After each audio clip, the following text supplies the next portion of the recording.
Welcome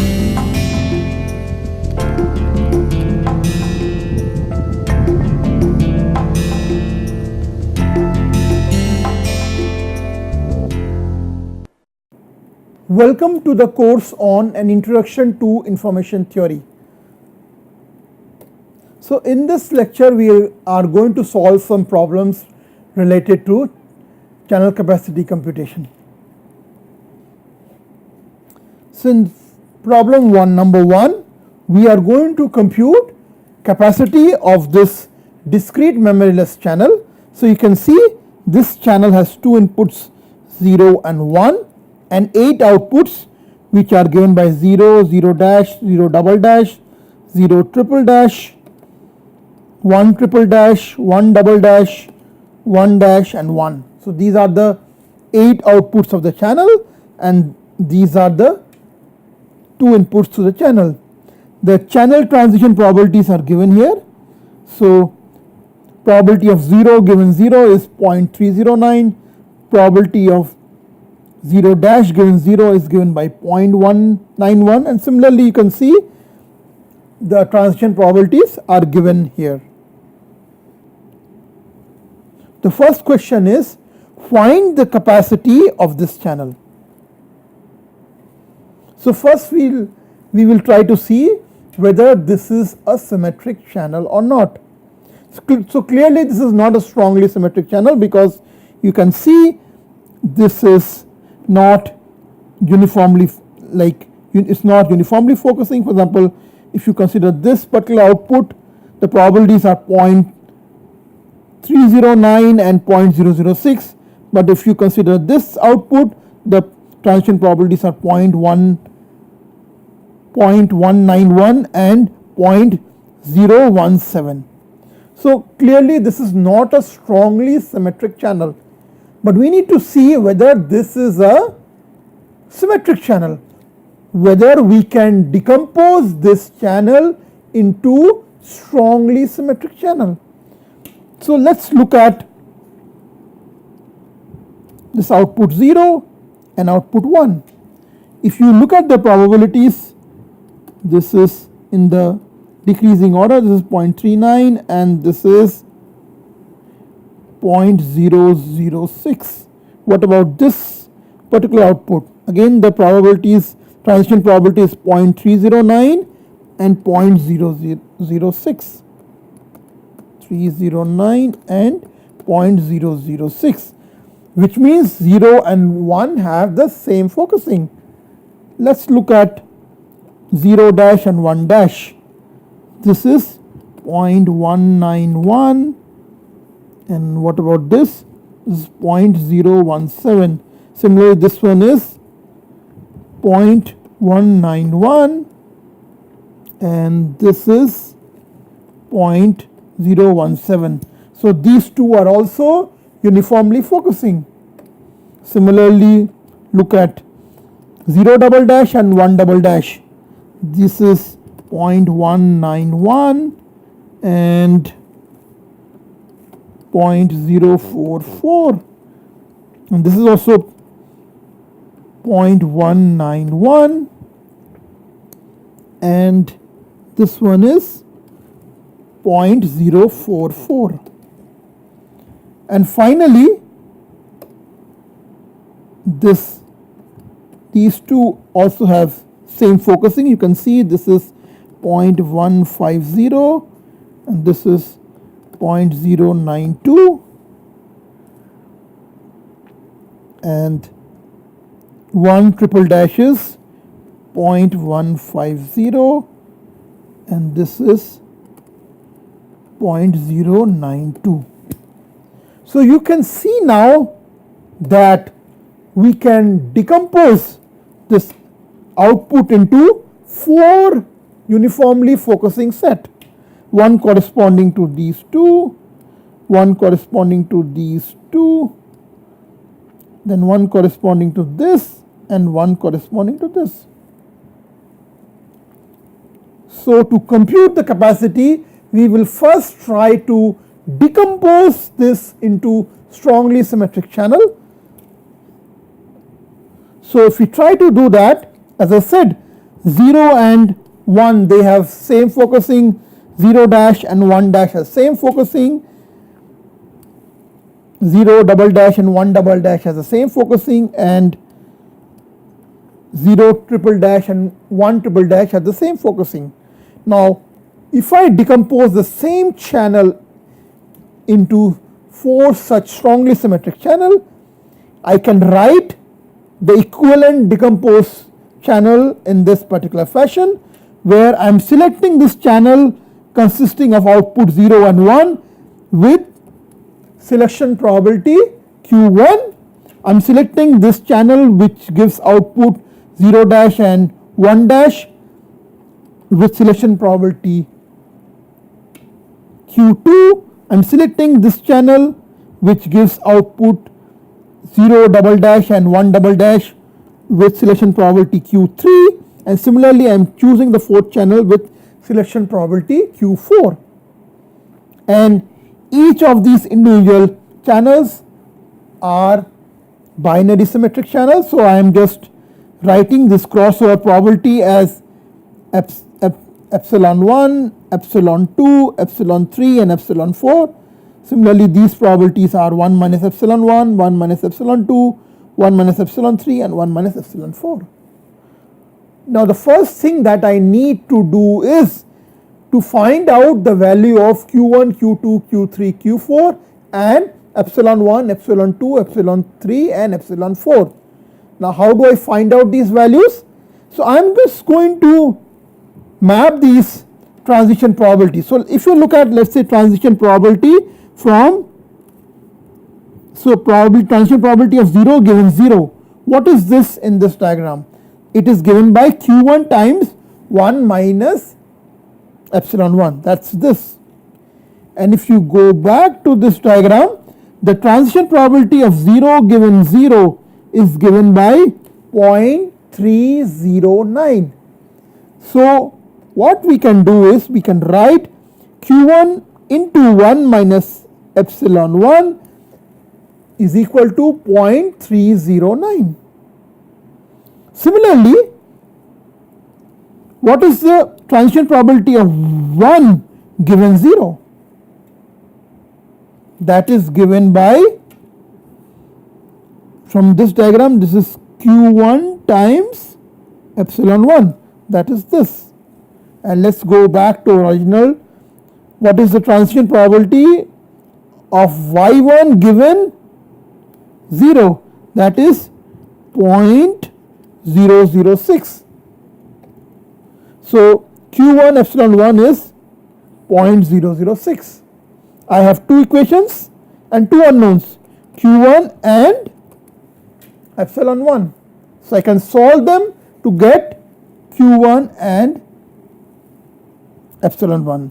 So I get epsilon 1 to be equal to this and Q1 to be this. I follow exactly the same procedure to get Q2 epsilon 2, Q3 epsilon 3, Q4 epsilon 4. I am just writing it here. We can do it once more. Let's see. Look at transition probability of, what's the probability of O dash given O? 0. 0 dash given 0, that is given by Q2 times 1 minus epsilon 2, that is equal to Q2 times 1 minus epsilon 2, and this is nothing but, if we go look at the original figure, probability of O dash given O is 0.191. So this is equal to 0.9191, and that's what we have written here. Similarly, we can write this and solve for epsilon 2 Q2. It's exactly the same procedure that we did to find Q1 and epsilon 1. We can repeat this process to get Q3 epsilon 3. So this is the value of epsilon 2 Q2, this is the value of epsilon 3 Q3 that we get following the same procedure, and this is the value of epsilon 4 and Q4 that we get.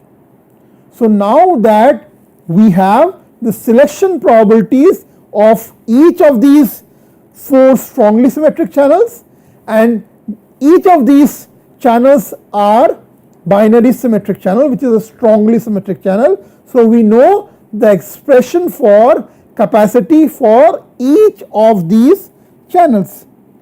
So then the overall channel we can capacity we can write as summation of capacity of each of these strongly symmetric channel multiplied by their selection probability. So if we sum that up, we get the capacity of a symmetric channel.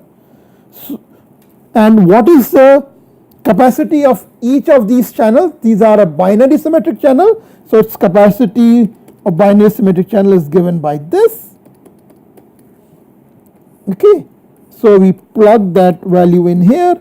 We know what is epsilon, we know this, we know what is Q1, so we can calculate the overall capacity of this channel, and this comes out to be 0.477 bits.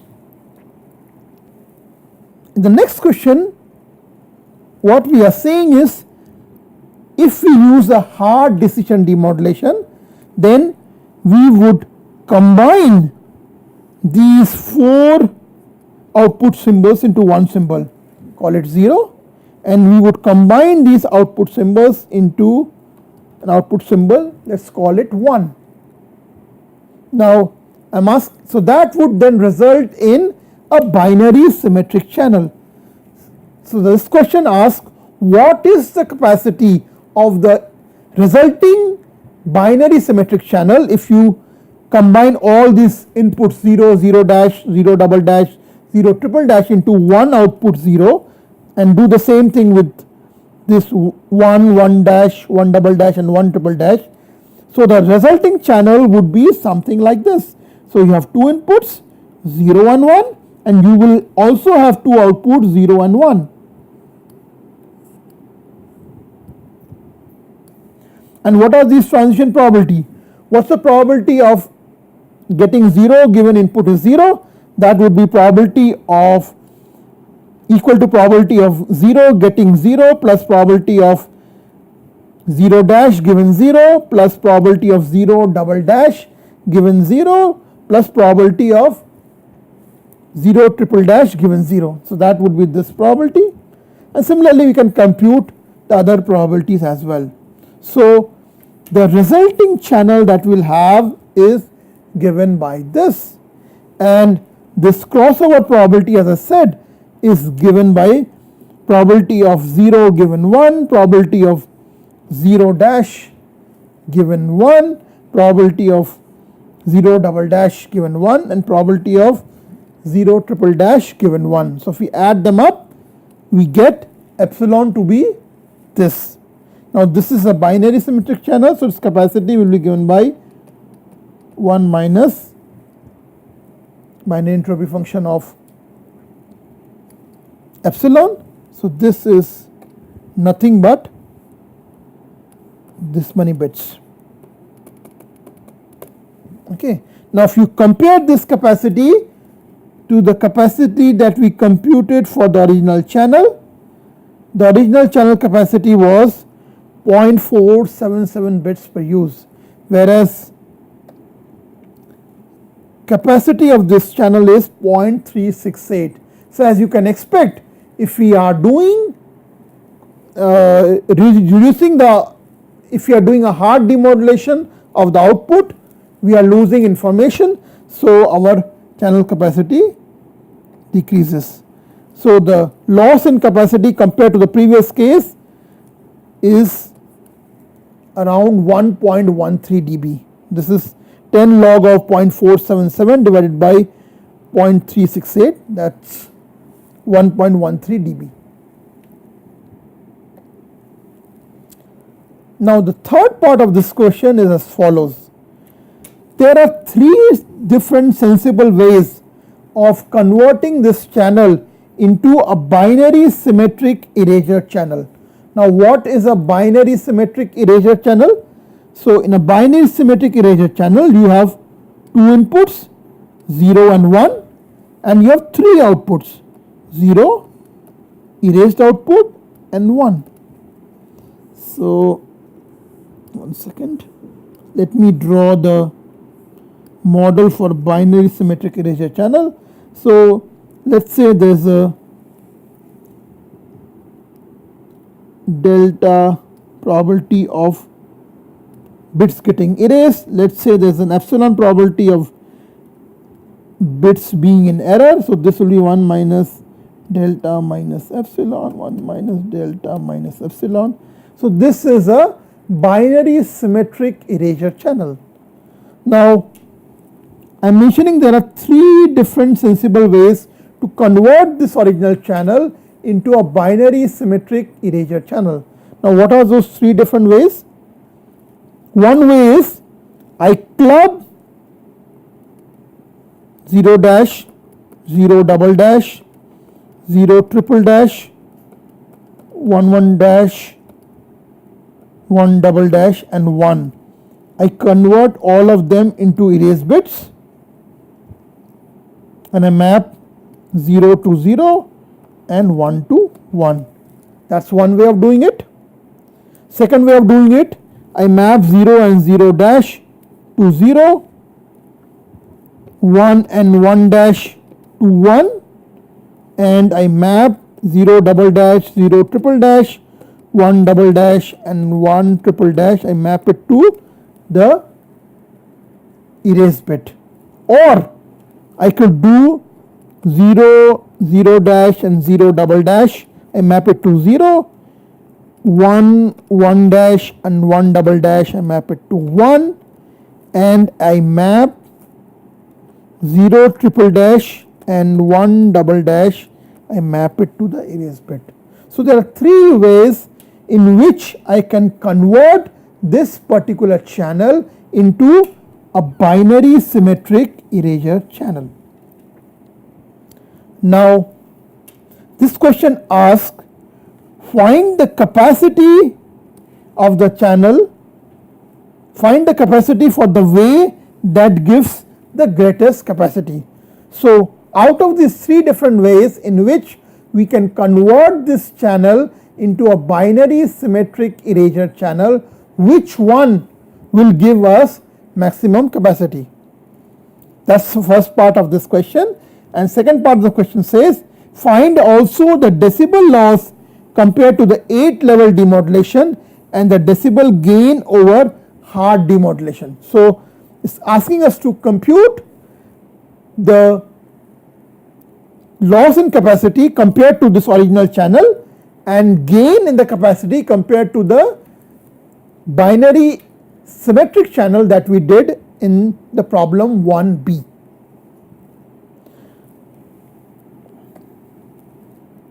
So as I said, this is our binary symmetric erasure channel. This is our erase bit denoting by delta, and these are the other received bits 0 and 1s. With delta probability the bits are getting erased, with probability epsilon the bits are getting in error. So the probability of receiving the bits correctly is 1 minus epsilon minus delta. Now this binary symmetric erasure channel can be decomposed into two strongly symmetric channel, the one which has input 0 and 1, the other which has this erase bit. You can see if you look at this output 0, the transition probabilities here are 1 minus epsilon minus delta and epsilon. Similarly, if you look at this input, these transition probabilities are 1 minus epsilon minus delta and this is epsilon. So 0 and 1 have the same focusing, so they can be clubbed together. However, its focusing is different from the focusing of delta, which is delta and delta. So this is not a strongly symmetric channel, but we can decompose it into two strongly symmetric channel, one which has output 0 and 1 the other which will have output delta, and that is what we did here. We decompose it into two channels, one which has output 0 and 1, other which has this erase bit. Now following the same procedure, then we need to compute what is the selection probability of selecting this channel which has in output 0 and 1, which we denote by probability Q1. Similarly, we need to find the selection probability of selecting this channel whose output is this erase bit delta, and that is denoted by Q2, and these corresponding probabilities are similarly denoted by x and 1 minus x, and this is denoted by y. Now we will again check the transition probability of each of these outputs given input and compare it with the original binary symmetric erasure channel to get these probabilities. So we can see Q1 times 1 minus x is 1 minus epsilon minus delta. So if you look at probability of 0 given 0, this is given by Q1 times 1 minus x. This is Q1 times 1 minus x. And let us go back to the original probability of 0 given 0, that is this, that is 1 minus epsilon minus delta. So that is why we wrote Q1 times 1 minus x is 1 minus epsilon minus delta. Similarly, we can find out what is the probability of 1 given 0. This is nothing but Q1 times x. So this is Q1 times x.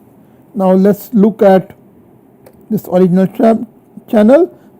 Probability of 1 given 0, this is given by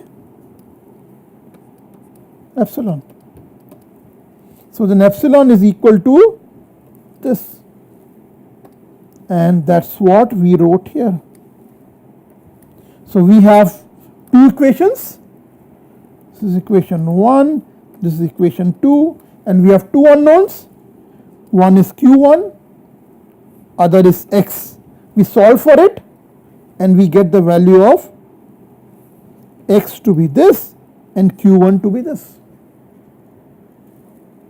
Similarly, we can find out what is Q2 and y. Okay, we can find out that. So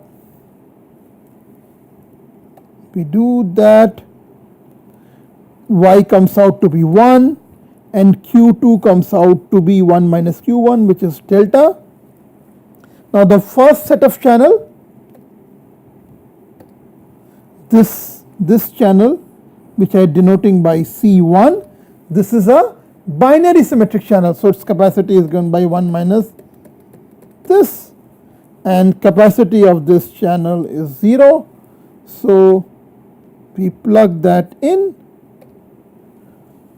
This is the capacity of channel 1, where this crossover probability x is given by epsilon divided by 1 minus delta, and the capacity of the second strongly symmetric channel is 0. The overall capacity is given by Q1 times C1 plus Q2 times C2, which comes out to be this. Now as I said, there are three different ways in which I could combine the outputs. If I combine 0 triple dash and 1 triple dash to be delta, my epsilon in this case comes out to be 0.067 and delta comes out to be 0.242. So capacity in this case comes out to be this, and similarly for the two other cases I can find out the capacity. So you can see from here, out of the three ways of combining this gives me the highest capacity. So what I do is I map 0 and 0 dash and 0 double dash to 0. I map 1, 1 dash and 1 double dash, I map it to 1, and I map 0 triple dash and 1 triple dash, I map it to delta. So if I do that, I get the maximum capacity, which is 0.31 bits. Now if we compare this with the capacity of the original channel, which was 0.477 bits, so there is a 0.44 dB loss. However, if you compare it with the capacity of the binary symmetric channel in problem 1b, there is a gain of capacity of around 0.69 dB. Okay.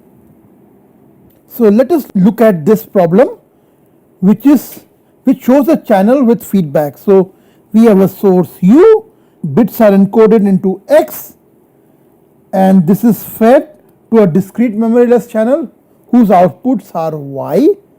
But now there is a feedback from the output to the input. So the channel output is fed back to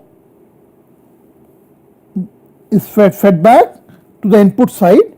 So now this selection of X depends also on what is being fed back. So subsequent selection of X depends not only on U, but it also depends on Y, which is the symbols which are fed back from the channel. Now we want to show that the channel capacity of this channel with feedback for a discrete memoryless channel with feedback does not increase channel capacity. So a capacity of a discrete memoryless channel is not increased by presence of feedback from the receiver to the transmitter. Then the question is, if feedback does not increase the capacity of a discrete memoryless channel, why should we do feedback from the output to the input? So let us prove this. Now just want to make a comment that if the channel has memory, then feedback can increase the capacity of the channel. However, if the channel is discrete memoryless, then feedback does not increase the capacity of the channel. So we want to prove that presence of feedback does not increase the capacity of this channel. So let's do that.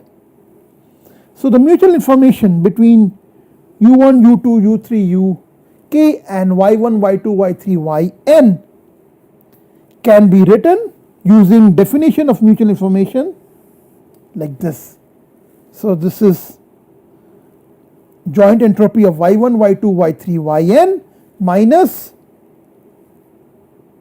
conditional entropy of Y1, Y2, Yn given U1, U2, U3, Un, which using the chain rule can be written in this particular fashion. So this is H of Y1, Y2, Yn minus H of Y1, Y2, Yn given U1, U2, Uk, and this using chain rule can be written like this. Now what I did was I further conditioned this on x1, x2, x3, xn. Now since I am further conditioning on x1, x2, x3, xn, so we know that this will be greater than equal to this particular term, with equality happening if xi would not. So we know that uncertainty in, let's say, A given B is more than equal to uncertainty A given BC, right? So that's why this term was larger than this term. So since we are subtracting a smaller term, I have written here greater than equal to. Now what is the uncertainty in yn given y1, y2, yn minus 1 and u1, u2, u3, uk and x1, x2, x3, xn. Now given x1, x2, xn, yn is independent of u1, u2, uk. So I can write this as this. So this then becomes joint entropy of y1, y2, y3, yn. You can see here, given xn, y does not depends on u. So that's why we could write this like this. Now using chain rule, I can also write this joint entropy as uncertainty in yn given y1, y2, yn minus 1, where n goes from 1 to n, minus this is coming from here. Now from the definition of mutual information, this can be written as mutual information between x1, x2, xn and y1, y2, yn.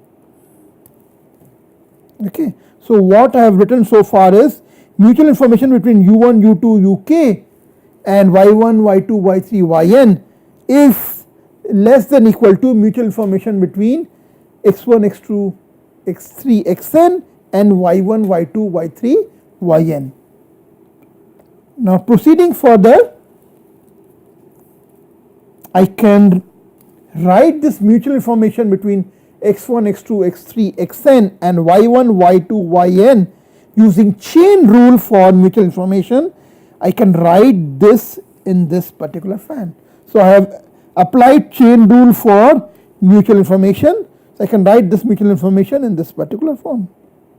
Now from the definition of mutual information, I can write it in terms of entropy. So this can be written as uncertainty in yn given y1, y2, yn minus 1 minus uncertainty in yn given y1, y2, yn minus 1 and x1, x2, xn.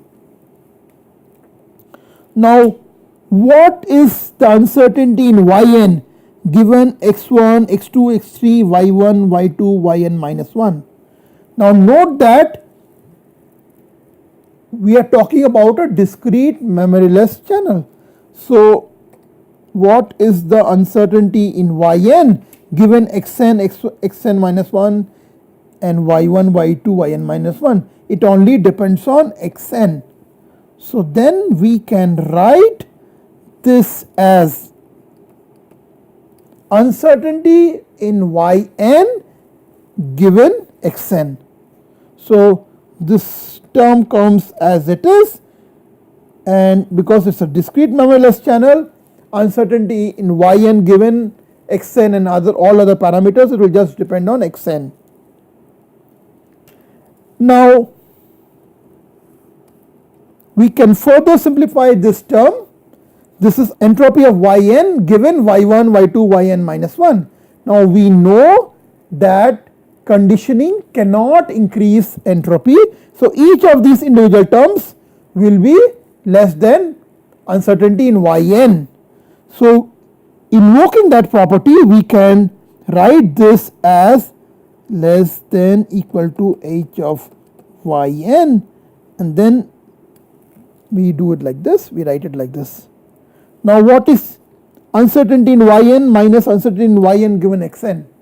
This from the definition of mutual information is nothing but mutual information between xn and yn, and we know what is the maximum mutual information between xn and yn or all possible input distribution, that is given by capacity C. So this can then be written as equal to n times C. So what we have shown is mutual information between ui's and yi's is less than equal to n times c. So feedback from the output to the input does not increase capacity for a discrete memoryless channel.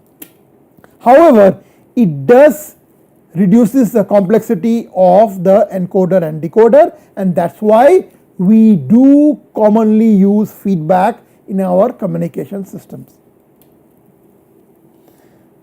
Okay, let us look at the next problem. So Arjun is a meteorologist with a TV station, let us call it KTV. His record for predicting the weather in Kanpur city is given below. So this is what the actual happening. So this is whether the rain happens or whether the rain does not happen, and on this column I have the prediction of Arjun.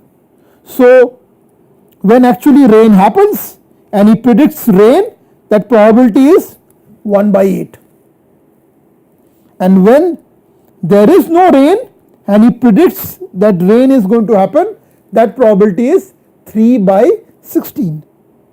Similarly, when there is actually rain and he predicts that there is no rain, that probability is 1 by 16, and probability that there is no rain and he actually predicts it correctly, that is no rain, is given by 10 by 16. So these are his relative frequency of prediction. Now a student Amrita noticed that this weatherman Arjun is right only 12 by 16 times. He is right when he predicts correctly the rain happens, which is this probability, and he is correct when there is no rain and he predicts correctly there is no rain. So Arjun is right only 12 by 16 times. So is 3 by 4 times is correct and 1 by 4 times is wrong. Now she noticed that if he always predicts no rain, what is that probability? If he always predict,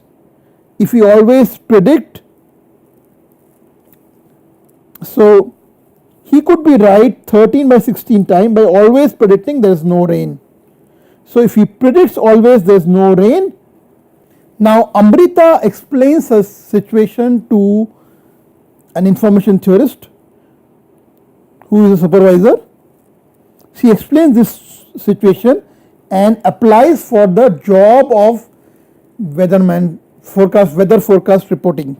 However, her supervisor Rakesh, who is an information theorist, he rejects her application. So you have to tell why Amrita's application was rejected, why her prediction, her way of predicting the weather, which was right 13 by 16 times, was rejected by her supervisor, who is an information theorist.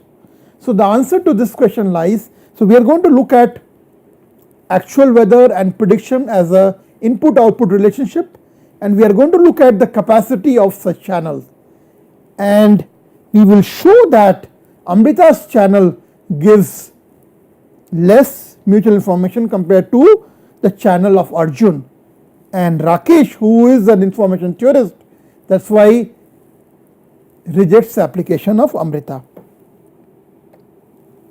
So let us define a random variable x representing the actual weather.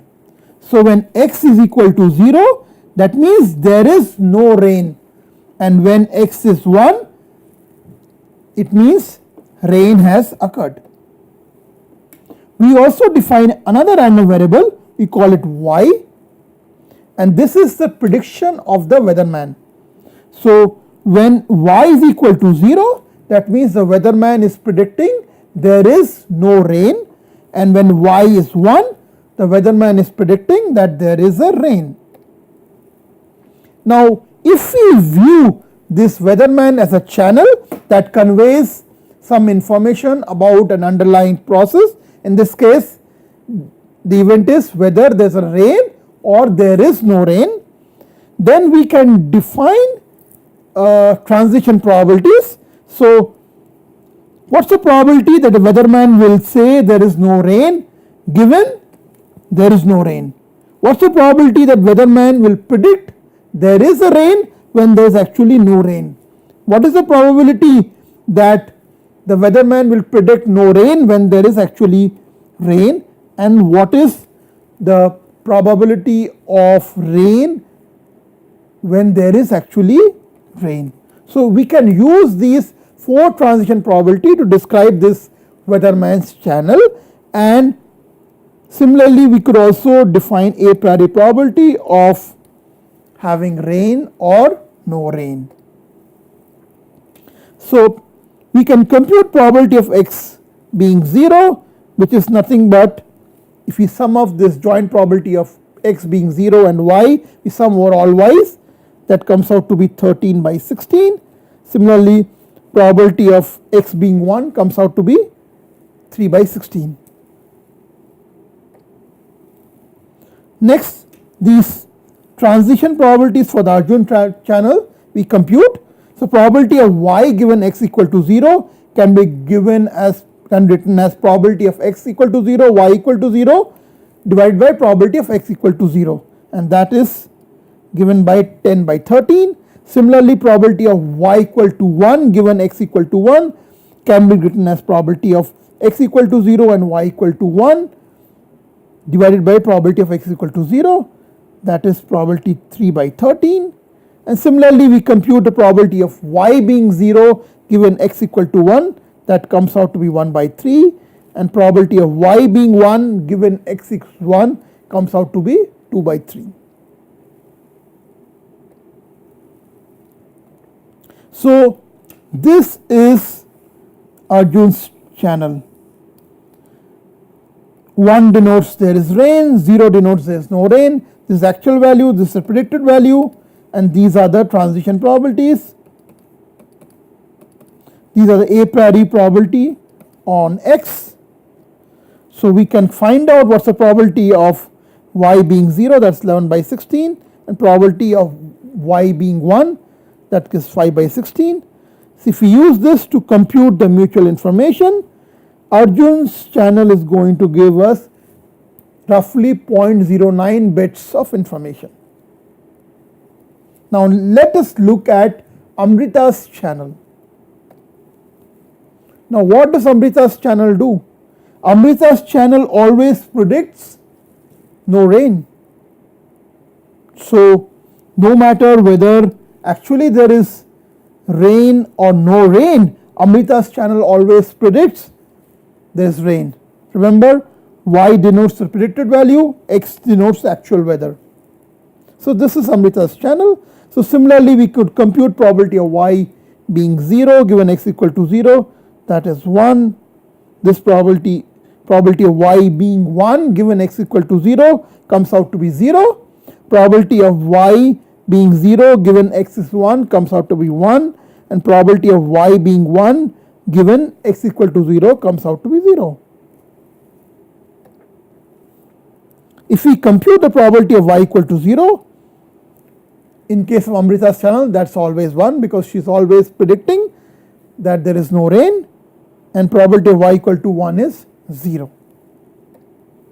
So if we compute the capacity of Amrita's channel, that comes out to be 0. And this is the reason the weatherman's supervisor Rakesh, who was information theorist, rejected Amrita's application because her channel conveys 0 information, whereas if you go back and look at Arjun's channel, it gives 0.09 bits of information, and that's why Arjun's channel in the information theoretic sense is better than Amrita's channel. Okay, now let's look at next problem. So we have y1 and y2, and they are two random variables, and they are conditionally independent and conditionally identically distributed. So what do we mean by identical distribution given x? So what do we mean? Probability of y1 and y2 given x is given by probability of y1 given x into probability of y2 given x. Show that mutual information between x and y1 y2 is 2 times mutual information of x and y1 minus y1 y2, and use this relation to conclude that capacity of this channel is less than twice of capacity of this channel. So mutual information between x and y1 y2, using definition of mutual information, I can write this as entropy of y1 y2 minus entropy of y1 y2 given x. Now this joint entropy between y1 y2 can be written as uncertainty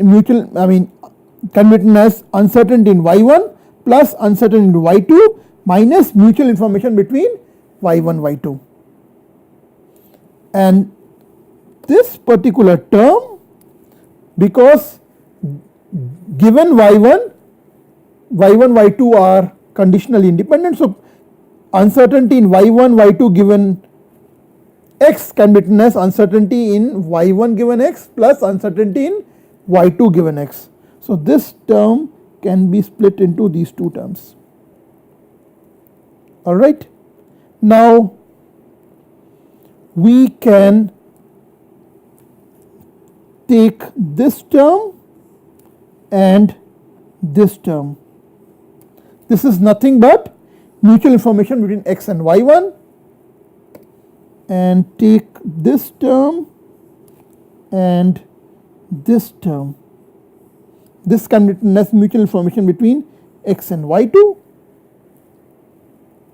and this we write as it is. So mutual information, this comes out as mutual information between x and y1 plus mutual information between x and y2 minus mutual information between y1 and y2. This I can write as 2 times mutual information between x and y1 minus mutual information between y1 and y2. Now let us look at capacity of channel with single look. So that capacity is given by mutual information between x and y1, where we maximize mutual information over all input distribution. Now let us look at this capacity of this channel with two independent look. So we have just now showed that mutual information between x and y1 y2 can be written like this. Now mutual information is greater than or equal to 0, so then this whole term is less than or equal to this. So this is less than or equal to 2 times the capacity of a single look channel. So this proves our result that capacity of a channel with 2 independent looks is not twice of capacity of a channel with single look. Next, consider a pair of parallel Gaussian channel. So we have 2 parallel Gaussian channel. First channel, the output y1 is given by x1 plus z1. For the second Gaussian channel, y2 is given by x2 plus z2, and z1 z2 is Gaussian distributed with this mean covariance matrix this.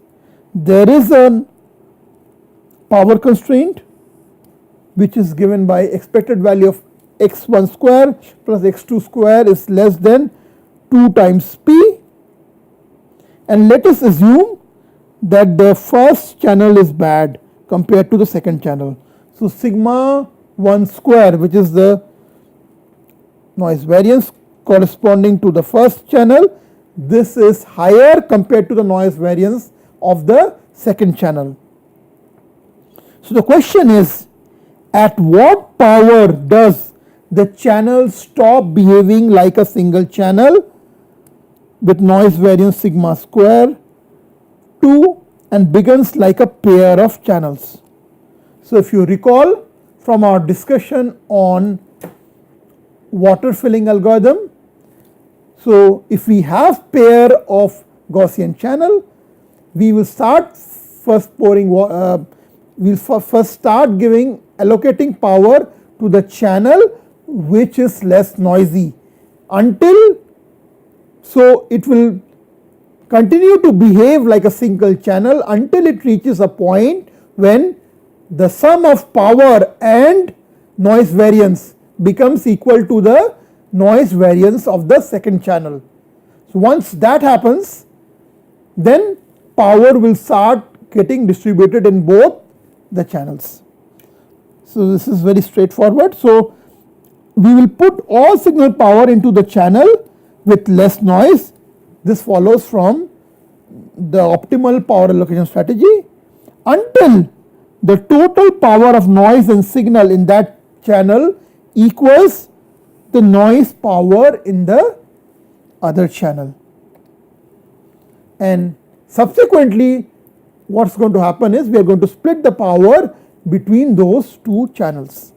So the combined channels begins to behave like a pair of parallel channels when the signal power is equal to the difference of the noise power. So when this happens, it will start behaving like a pair of Gaussian channel. Now let us look at what is the mutual information for Gaussian generated random, a multivariate Gaussian random variable with distribution given by this. So let us compute the mutual information for various values of rho correlation. So as we are given that this is a multivariate Gaussian distribution random variable, so we know what is this entropy. The entropy of a multivariate Gaussian random variable is given by half log of, so here n is 2, so that will be 2 pi e square and the determinant of this covariance matrix. Now covariance matrix determinant is sigma 4 into 1 minus sigma square. So the joint entropy in this case is given by this expression. Now let us look at what is the differential entropy of these individual random variables x and y. This is given by half log of 2 pi e sigma squares. So the mutual information between x and y can be written as mutual information between can be written as differential entropy of x plus differential entropy of y minus joint differential entropy of x and y. This follows from the definition of mutual information. So we know the values of this, we also know the value of this. If we plug this in, what we get is mutual information is given by minus half log of 1 minus rho square. So let us compute mutual information for different values of rho. So when rho is 1,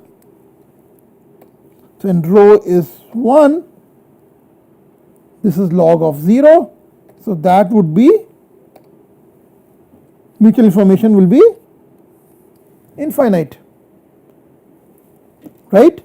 And this agrees with the fact because x is y, x and y have complete information about each other. When rho is 0, this corresponds to the case when x and y are independent. So in that case we expect the mutual information to be 0. And similarly when rho is minus 1, that is negatively correlated, x is minus y, then also we expect the mutual information to be infinite. Okay. So with this we are going to conclude our discussion on problem solving session. In the next class we are going to talk about rate distortion theory. Thank you.